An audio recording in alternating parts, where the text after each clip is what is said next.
Buddhism is a world religion founded by the Buddha in ancient India.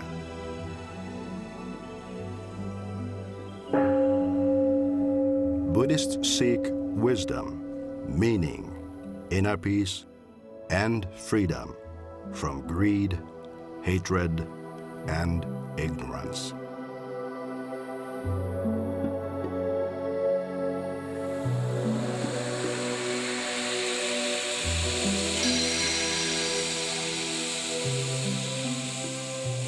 Mutually sustaining life, a Buddhist call to a troubled world.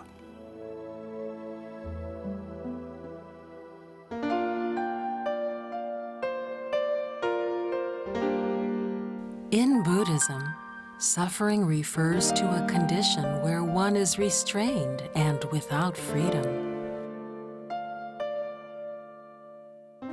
Accordingly, regardless of how difficult one's condition might be, it is not suffering if one's life is not restricted and freedom exists in daily life.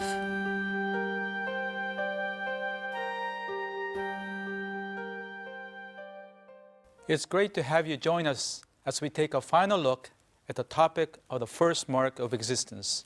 All conditioned phenomena is suffering, or as many of you have heard me say by now, life is a bumpy road.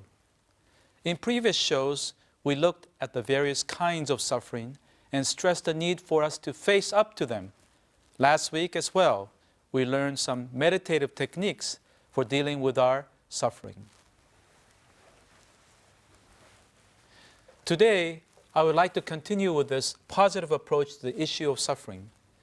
In doing so, I wish to restate a point. The Buddha did not promise that by following his Dharma, the teachings, people will be able to prevent aging, illness, death, being separated from loved ones, or having to meet up with people we dislike.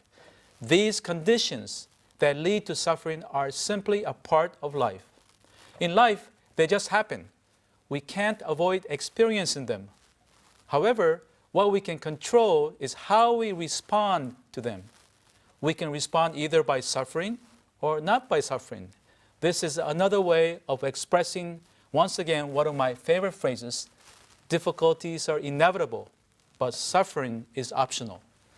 For this reason, the Buddha did not perform miracles, such as bringing the dead back to life or curing illness. Some people may say, therefore, that Buddha was weak, lacking spiritual powers. Well, for me, it is precisely for this reason that I find him realistic and believable.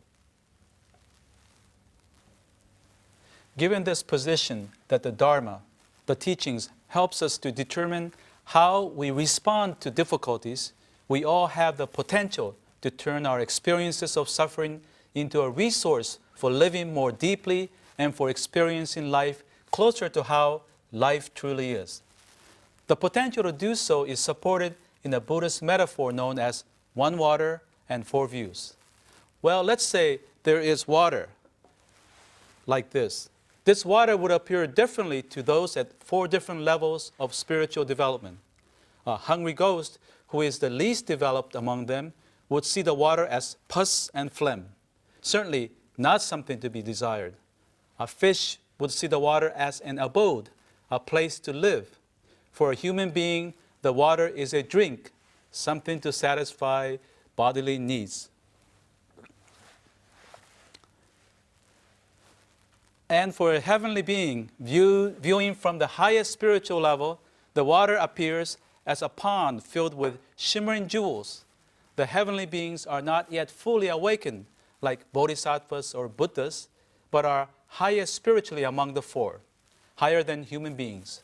For them, therefore, the water appears like a bed of jewels, which is a far cry from the pus and phlegm of the hungry ghosts.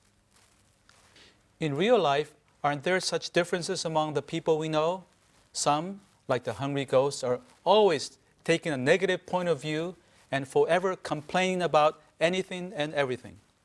On the other hand, there are others, like the heavenly beings, who face difficulties in life with a right view and are able to turn them into a resource for living life more deeply and fully. So let's make it our challenge to approach life's difficulties with the perspective of the heavenly beings.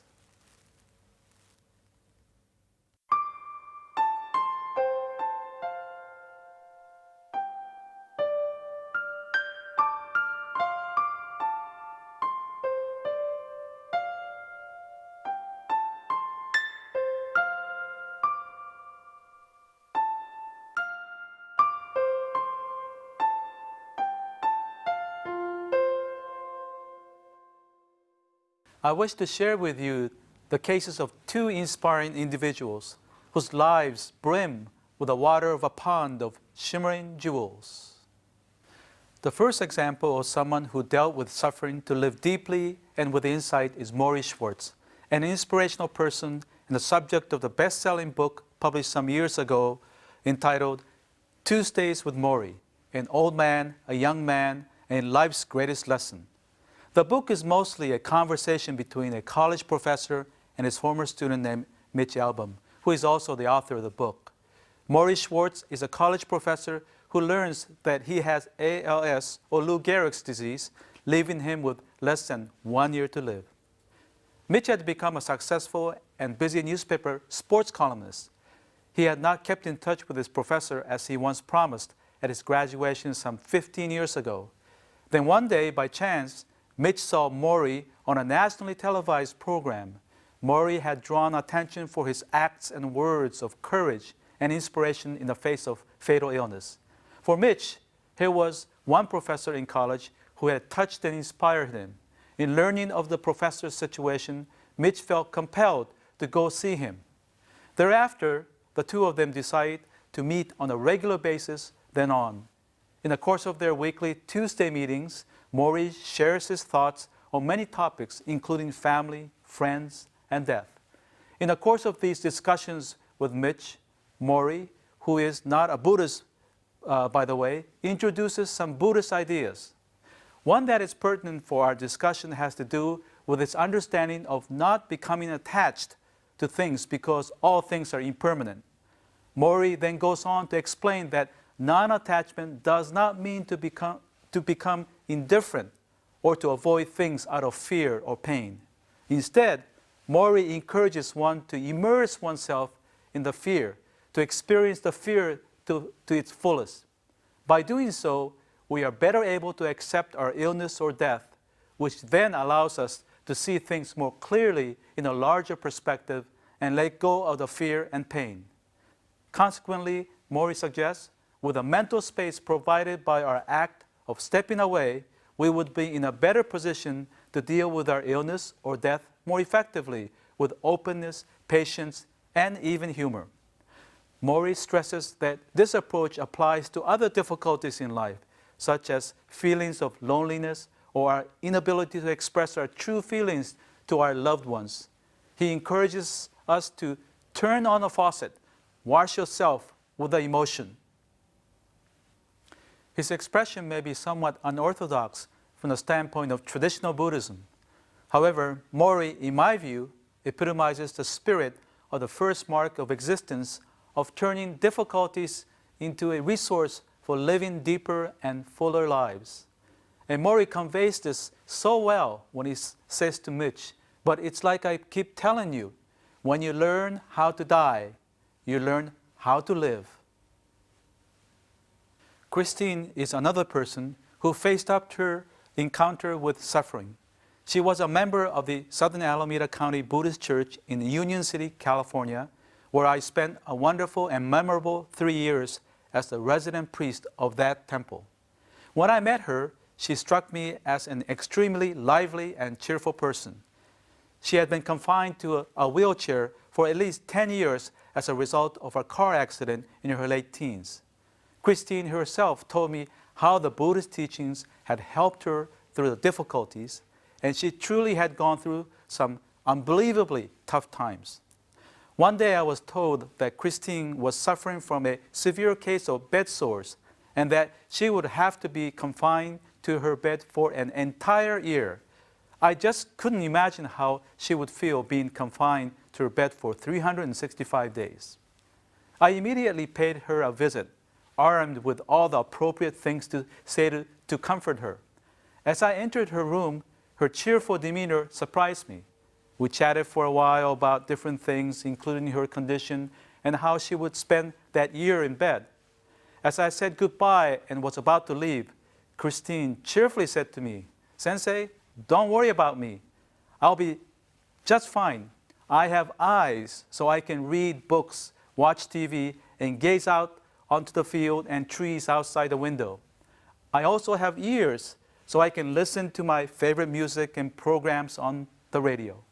And I have a brain so I can think and imagine about a lot of things. So don't worry about me." I found that our roles had been reversed, and I left Christine more inspired and energized than before I went. She had taught me something very important. Christine, if you happen to be watching, please know that you were a Buddha to me, and your words continue to inspire me.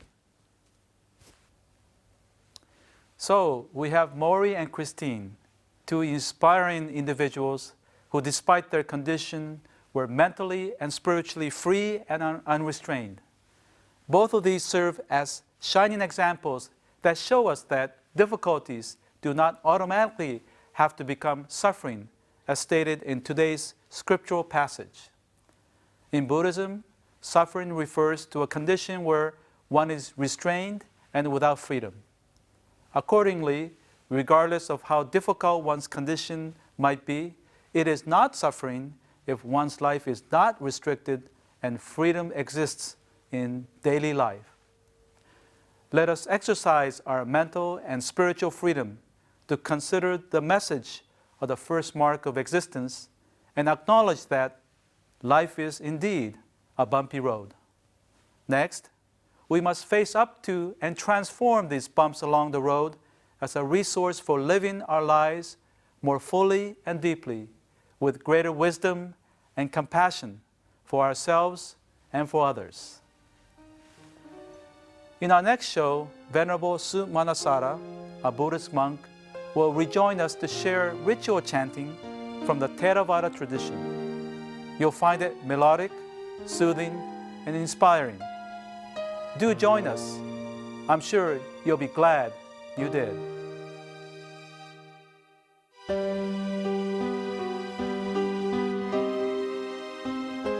We at Bukkyo Dendo Kyokai pursue peace and happiness for people around the world.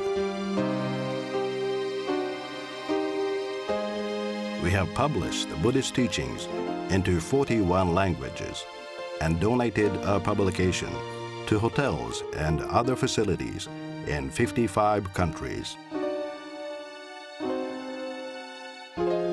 We would like to share the Buddhist teachings with people around the world. That's our mission. Visit our website for more information.